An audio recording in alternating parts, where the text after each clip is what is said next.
Les amis, une très très mauvaise nouvelle. Du moins pour ma part, hein, je prends ça comme une nouvelle concernant le monde du MMA et Thomas Spinal.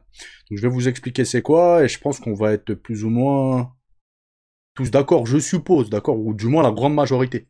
Donc ça concerne Thomas Spinal. Sinon, on va parler de Kamaru Usman, d'Ilia Topuria, les amis de Bilal Mohamed. On va faire un petit peu le tour de l'actu, les gars. Les gars, on commence tout de suite avec le face-à-face qu'il y a eu juste à la suite de la pesée entre Cyril Gane et Thomas Spinal. Donc on regarde ça, let's go.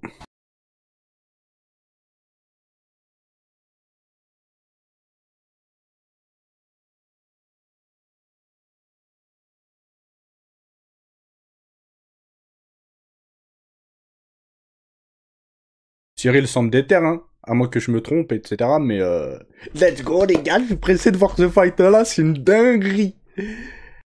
Bref, sinon, les amis, je voulais vous montrer cette vidéo. Eh, regardez qu'est-ce qu'ils inventent. Donc là, on a 3 mains.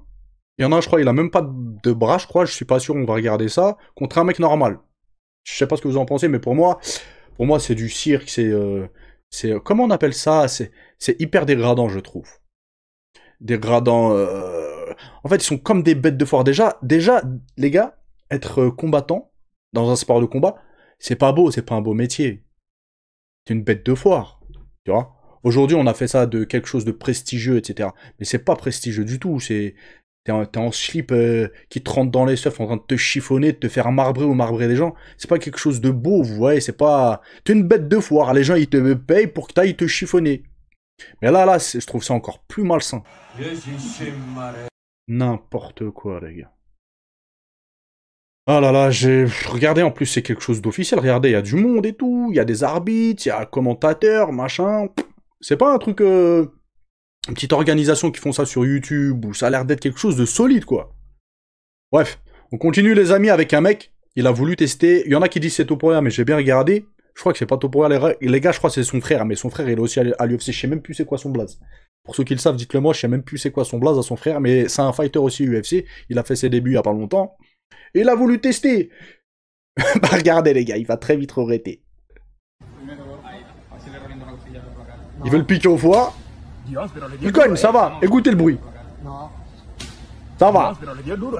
Mais regardez là.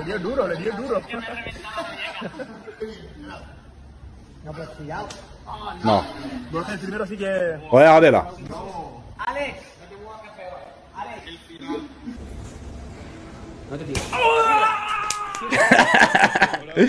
Aïe aïe aïe.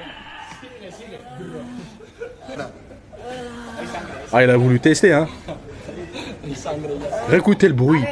Pour ceux qui n'ont jamais été piqués, les gars, c'est une douleur. C'est une douleur que tu peux pas trop décrire par ta bouche. Faut en fait la sentir, en fait. Mais c'est une douleur, c'est un truc de fou. Écoutez le bruit. Oh là là là là. Ça t'apprendra à vouloir tester. On continue, les amis, avec Dana White. Bon. Il a pris la parole concernant Ilia Topuria et il révèle qu'il n'a aucun plan actuel pour le prochain combat d'Ilia Topuria et qu'il essaie actuellement de déterminer le prochain combat à faire. Pour l'instant, nous n'avons pas encore fait pas dit contre Ilia. Nous essayons de déterminer la suite pour Topuria. On voit que les gars là, ils lui déroulent le tapis rouge. Je crois qu'ils sont même pas sereins qu'il affronte Paddy Pimblett. D'accord? Là, pour rappel, il y a à peu près une semaine, Topuria, j'étais revenu là-dessus et je me suis moqué de lui. Il disait, moi j'affronte tout le monde, tous ceux qui veulent là, venez, je vous affronte tous. Et je vous avais fait la remarque, je vous avais dit, il dit ça, maintenant que Tsarukyan, il est booké en fait, qui combat. Avant, il disait pas ça. Mais là, malgré ce qu'il a dit, Paddy Pimblett, Paddy Pimblett, il semble avoir signé le contrat, là, Dana White, il dit non. Donc peut-être du côté d'Ilia Topuria, ça chipote ou je sais pas quoi. Et pour rappel, les gars, il y en a qui me disent, ouais, mais ça se trouve Paddy Pimblett, il ment. Oui, ça se trouve Paddy Pimblett, il ment, mais je ne pense pas qu'il ment. Je vais vous dire pourquoi. Est-ce que vous vous rappelez quand Conor McGregor avait dit, ouais, j'ai signé le contrat, c'est sûr, je combats pour l'UFC juin 2026, l'UFC de la Maison Blanche. Dana White, il est revenu direct dessus, il a dit, c'est faux. Il y a pas de combat pour l'instant préparé, on commence au mois de février et tout. Il a démenti Conor McGregor, la plus grosse star, l'une des plus grosses stars de l'UFC. Vous pensez que si Paddy Pimblett, il mitonnait par rapport au contrat signé avec Ilia Topuria, il l'aurait pas démenti? Très probablement, il aurait pris la parole et il aurait dit non, parce que c'est... Il me semble, c'est pas qu'une fois qu'il l'a dit, Paddy Pimblett, qu'il a signé le contrat et qu'il attend Ilia Topuria. Donc pourquoi Dana White, si c'est fou, il le recale pas en fait? Pour ceux qui disent, ouais, peut-être que Paddy Pimblett, il ment et tout. Ça aurait pu être le cas. Mais on n'a pas de démenti de la part de l'UFC. On n'a pas de démenti de la part de Dana White. Donc, pour moi, je crois Paddy Pimblett. Demain, s'il y a un démenti, bon, bah, il y aura un démenti. Mais pour l'instant, il n'y en a pas. Voilà. Et ils disent, on essaye de voir. Ben, ils sont tous bookés, en fait. Donc là, c'est vrai, je suis pas trop d'accord à que ce soit Paddy Pimblett qui fight, qui a un combat pour le titre contre Ilia Topuria, mais pour l'instant, il y a que lui. Vous voulez quoi d'autre, en fait? J'ai l'impression qu'ils essaient de gagner du temps, un truc de fou. De voir, en fait, le résultat avec Islam Makhachev. Là, pour moi, ils gagnent que du temps. Mais c'est n'importe quoi. C'est n'importe quoi. Et vous allez voir que... Ah, ils veulent faire d'Ilia Topuria une superstar à l'UFC. J'ai l'impression que c'est limite pire que Pereira, en fait. Et vous allez voir qu'on va revenir sur quelque chose à la fin de la vidéo. Et je vais vous montrer en fait que l'UFC et surtout Dana White, ils sont incompréhensibles. Et ils font des choses qui sont injustes, en fait. On continue les amis avec Kamaru Usman. Il a été interviewé. En fait, on lui a posé une question et il y a un mec qui lui a dit pourquoi tu combats pas Bilal Mohamed? Donc il a dit actuellement, Bilal est classé numéro 1. Et je suis en dessous de lui. Je suis en dessous de lui. Et je vise le titre. Je n'ai rien à gagner à affronter Bilal Mohamed. Il a tout à gagner. Qu'est-ce qu'il raconte, lui? Comment ça, c'est Bilal Mohamed qui a tout à gagner? Il est numéro 1. Il était champion là avant-hier encore. Je ne suis pas là pour perdre du temps. Je vais remporter le titre et continuer à le défendre. En fait, les fighters, ils commencent à dire tous des choses incompréhensibles. Bilal Mohamed, c'est le numéro 1 et l'autre, il dit bah, il a tout à gagner en m'affrontant. Alors qu'il est au bord de la retraite. Je comprends pas. Donc là, c'est un non-sens, en fait. Et pour le coup, au passage, je serais extrêmement hypé contre un combat contre les deux. Hein, parce que Bilal Mohamed, il est très... bon, moins maintenant. Les gens, ils ont compris qu'il était très très fort. Mais il reste quand même sous-estimé, d'accord? Et les deux sont extrêmement forts. Les deux ont une très bonne lutte. Franchement, c'est un combat que j'aimerais voir. Et si il se faisait, je pense que je serais quand même hypé. On continue avec Thomas Pinal. Il révèle qu'il n'a jamais donné le maximum de ses capacités dans un combat. Il a dit quoi? Je ne vais jamais à fond dans mes combats. Jamais. À chaque fois que je pense qu'on va faire 5 rounds, donc, je n'y vais pas du tout à fond. J'en suis très loin. En gros, il se repose, parce que c'est un combat en 5 rounds.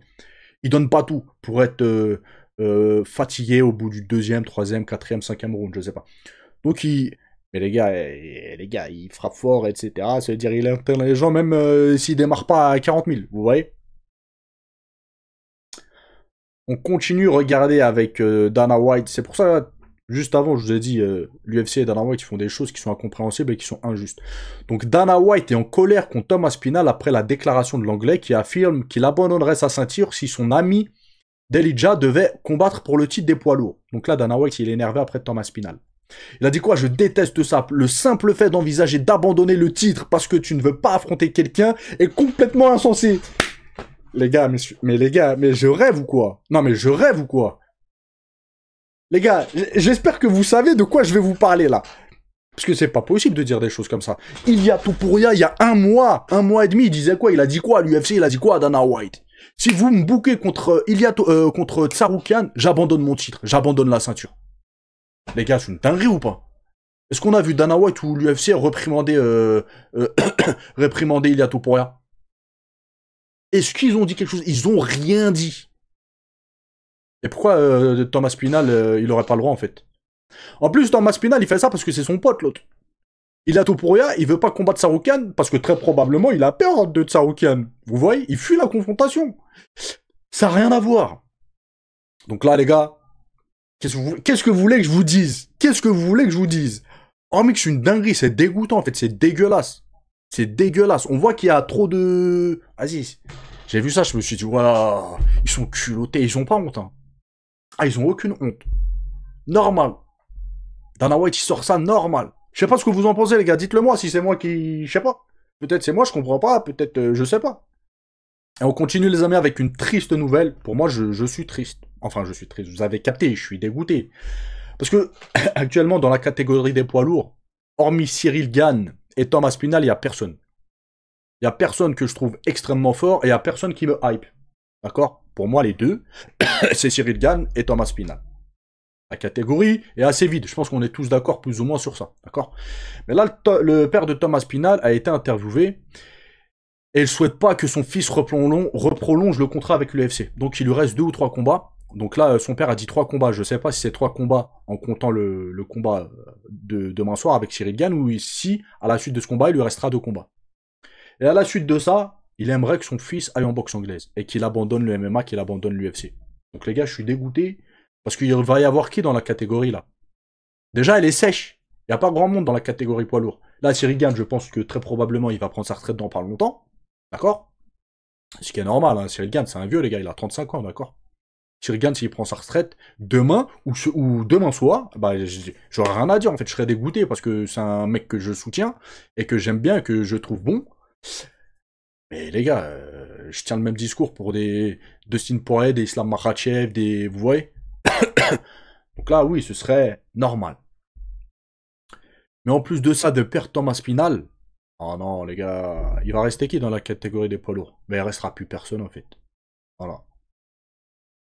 Déjà, le fait que l'UFC ait perdu Francis Ngannou, ça a mis un gros coup dans la catégorie des poids lourds, ok? Et là, les gars, je trouve que c'est une mauvaise nouvelle. Entre la déclaration d'Aspinal disant qu'il préfère vacat la ceinture plutôt que de combattre son pote, et maintenant celle de son père, Dana va tellement les détester à partir de maintenant. MDR, moi je suis d'accord. Là, Dana White, il doit avoir chaud. Après moi, les gars, petite réflexion, si j'étais le père de Thomas Spinal et Thomas Spinal, je serais absolument sans pitié et sans remords avec l'UFC et Dana White. D'accord? John Jones, pendant combien de temps il a fait galère Thomas Spinal? Thomas Spinal, il était pas payé, les gars. Thomas Spinal, il était bloqué. Là, ça posait pas de problème. Hein, et maintenant, peut-être Dana White, ils vont avoir besoin de Thomas Spinal et ils devraient être gentils avec eux. Il n'y a pas. Faut que Thomas Spinal, il fasse comme Francis Ngannou. Soit il signe au PFL, soit il va en boxe anglaise et tout. Dans le fond, il a raison, Thomas Spinal. Voilà, d'aller signer en boxe anglaise, rater des grosses thunes et tout. Après, d'un point de vue personnel, moi je suis dégoûté parce qu'on le verra plus à l'UFC, on le verra plus en MMA. Mais il a totalement raison en fait. Il a aucun cadeau, ils ont aucun cadeau à faire à l'UFC et à Dana White. Attendez, pendant plus d'1 an, il était sur le banc de touche, personne ne s'occupait de lui, et là maintenant on va lui faire des réflexions. Vous êtes pas content? Il va faire, ça se trouve, comme Francis Ngannou, et c'est vous qui allez perdre, plus que lui. C'était, wesh. En fait, Francis Ngannou, de toute façon j'étais revenu sur ça, il avait eu raison. Et Thomas Spinal, faut qu'il s'impose avec son daron. Vous êtes pas content, c'est pareil, on se casse. Voilà, c'est tout. Dana White va tout faire pour qu'il perde le titre alors. Mais c'est pareil, les gars. Je crois que ce que vous avez pas compris, c'est même si ce soir, Thomas Spinal perd le titre. Là, ils vont perdre l'UFC risque de perdre 2 gros champions. Que ce soit Cyril Gane, parce que même si Cyril Gane, il gagne le titre là ce soir, peut-être il va refaire une défense de titre, peut-être 2, mais ça c'est terminé les gars, Cyril Gane, il va prendre sa retraite. Très probablement, d'accord? Et Thomas Spinal, il lui reste 3 fights, et il se casse. Donc là, l'UFC, ils doivent être dégoûtés de toute façon, vous voyez. Bref les amis, c'était la petite vidéo du jour, je vous laisse. N'oubliez pas de booster les gars, il y a un nouveau truc, c'est le boost, d'accord? N'hésitez pas à booster la vidéo, liker, etc. Parce que je vous le dis très rarement les gars, les autres le font, donc je le fais aussi, voilà. Je vous laisse, ciao ciao.